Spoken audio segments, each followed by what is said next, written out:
Hooke's law. In proportionality limit, stress is directly proportional to strain.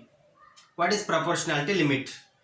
Let us take a wire in a cylindrical shape and draw the graph between stress and strain.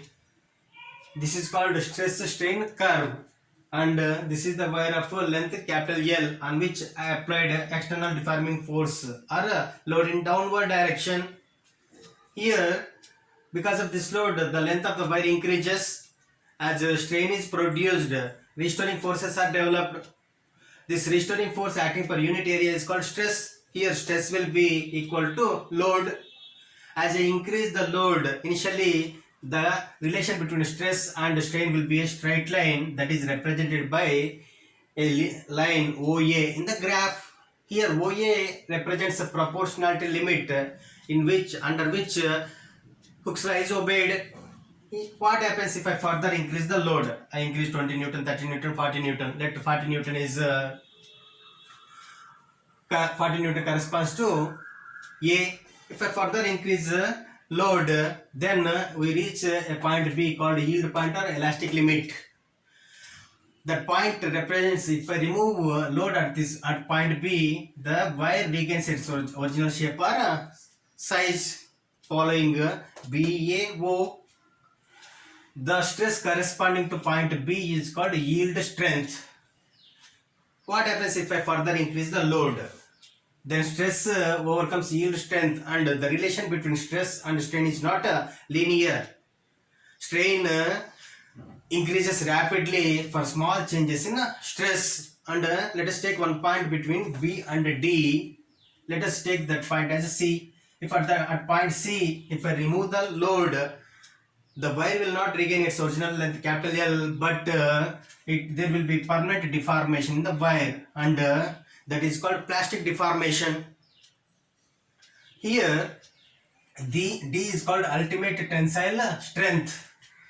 At this point after D, even if I reduce the load, there will be strain produced, and at point E the wire breaks. This is called fracture point.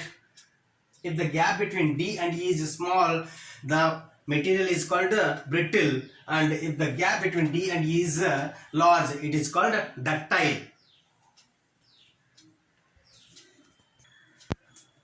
Now, Young's modulus of elasticity. The ratio of longitudinal stress to longitudinal strain is defined as Young's modulus of elasticity.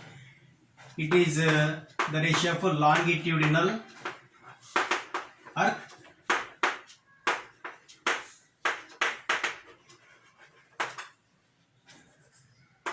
longitudinal stress by longitudinal strain.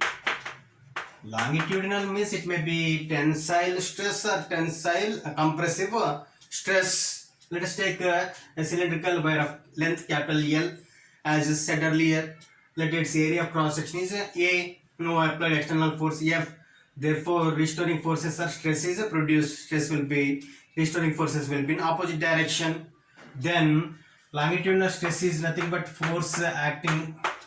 restoring force acting per unit area, and longitudinal strain is nothing but change in length to original length. That is that it can be written as F by A into L by F into capital L by A into L. This is defined as Young's modulus of elasticity. The units for Young's modulus of elasticity are Newton per square meter. To know the strength of the cable or rod, this Young's modulus of elasticity plays a crucial role.